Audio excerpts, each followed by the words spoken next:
Bapak Ibu sekalian, bagaimana kita memahami teks Injil yang luar biasa menakjubkan ini?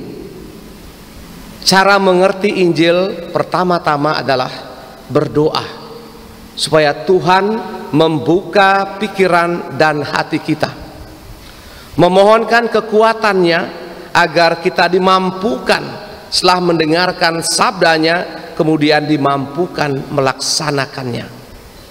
Setiap Injil intinya biasanya ada pada bagian akhir atau pada bagian awal, jarang di tengah-tengah. Intinya ukuran yang kamu pakai akan diukurkan pula kepadamu. Sebenarnya saya yakin, atau mungkin Ibu pernah mengalami, misalnya Anda punya pisang yang matang di pohon ya, kemudian kita mau ambil sabit, mau potong itu, datang potong, pisang sudah hilang. Seandainya itu pengalaman Anda dan saya, kita buat apa? Apakah ada yang mengatakan, Tuhan terima kasih pisangku diambil, atau begitu? Atau kita dengan spontan, dengan muka yang marah, mengeluarkan litani kebun binatang, ya kan? Kalau kita bisa mengatakan Tuhan terima kasih, seandainya dengan mencuri pisang ini orang yang mencuri masuk surga, maka berkat-Mu untuk saya. Kalau kita bisa buat begitu, itu adalah iman. Dan besok Tuhan berikan kita 100 tandan pisang yang lebih bagus. Atau misal Anda punya sapi beranak, kembar lagi dua-dua, jantan dua-duanya, senang sekali. Hari pertama keduanya mati, dimakan sama anjing hutan, serigala makan itu. Apa yang Anda buat? Hah? Diam atau Tuhan terima kasih Tuhan ya, meskipun sapi saya hilang, saya masih punya tabungan 2 miliar, begitukah? Atau kita langsung kekecewaan nyata semua?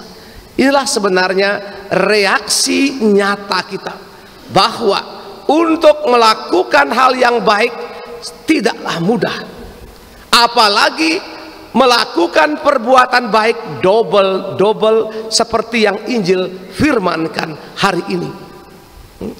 Seandainya Bapak Ibu punya karyawan, seorang karyawan, ada dua pilihan. Anda mendapat uang sama, yakni 5 juta. Yang satu karyawan mengerjakan 2 pekerjaan, yang satu mengerjakan 5 pekerjaan. Jujur, kalau pilihan itu datang pada kita semua orang Pelasari ini, kita pilih yang mana? Mengerjakan 2 pekerjaan dengan gaji 5 juta, atau 5 pekerjaan dengan gaji 5 juta? Saya bersumpah demi Allah ini, pasti semua kita memilih mengerjakan 2 pekerjaan dengan gaji 5 juta, bukan? Itulah sebenarnya pikiran manusia. Dan sangat jarang orang memilih pekerjaan yang 5 pekerjaan dengan 5 juta. Kenapa? Itu adalah pekerjaan Allah. Kalau kita berani memasuk di situ, terlibat di situ, memang kita akan lebih tuyuh, lebih repot. Mungkin kita dianggap sebagai orang yang goblok, tapi kekuatan Allah merasuki jiwa kita, memberkati keluarga kita semuanya, dan menyempurnakan kesehatan kita. Karena kita mengambil pekerjaan yang dikerjakan oleh Allah, berarti kita karyawannya, perpanjangan tangan Allah. Dan orang demikianlah yang menjadi berkat bagi banyak orang. Para kudus, para santo dan santa bukan orang-orang hebat. Mereka sama seperti saya dan Anda yang punya kelemahan. Kemampuan mereka adalah mendengar dan melaksanakan sabda itu. Bagaimana caranya agar firman hari ini kita mampu laksanakan dengan sebaik-baiknya? Saya kerap menjelaskan dengan cerita seperti ini. Suatu kali Yesus mengajak 12 muridnya pergi ke gunung untuk berdoa. Dia mengatakan, murid-muridku, besok pagi kita ke gunung, jalan jam 4 pagi. Masing-masing orang bawa batu hitam segenggam tangan begini, besar begini, bawa semuanya. Orang bawa semua. Petrus karena dia pintar-pintar bodoh, dia bawa batu yang kecil sebesar begini saja, masukkan sakunya biar gampang. Kamu bodoh kamu, tapi yang lain tidak peduli, yang besar bawa. Jam 4 mereka mendaki, jam 7 sampai di puncak mereka lapar semua. Tuhan, kami lapar. Kata Tuhan, pegang batumu, pegang begini. Kemudian Tuhan memberkati dan batu itu menjadi roti. Semua makan kenyang karena besar kan. Jadi Petrus segini rotinya, dia lapar. Hei, nasengkala gede itu.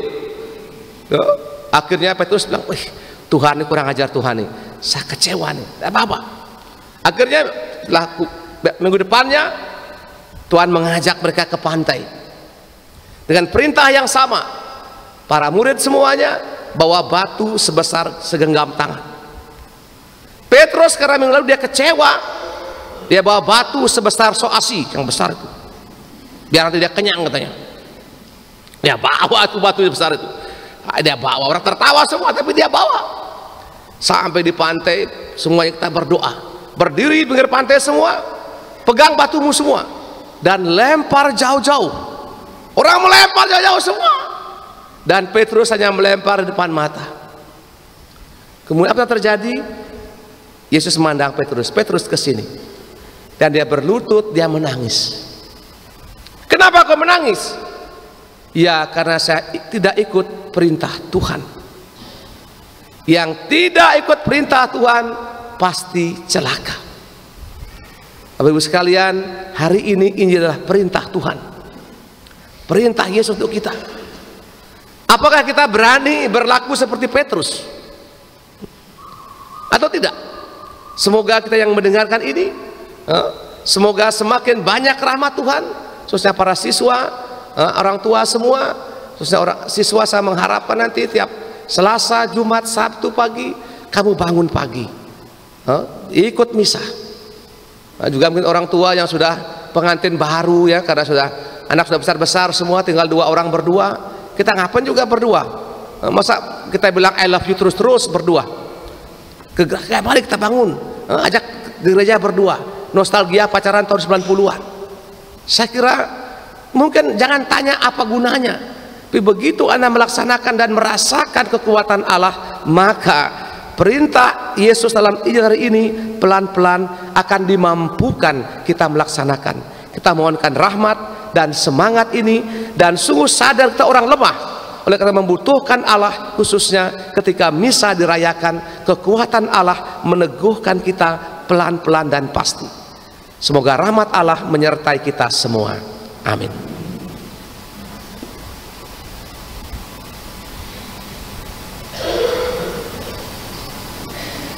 Mari sekarang kita berdiri.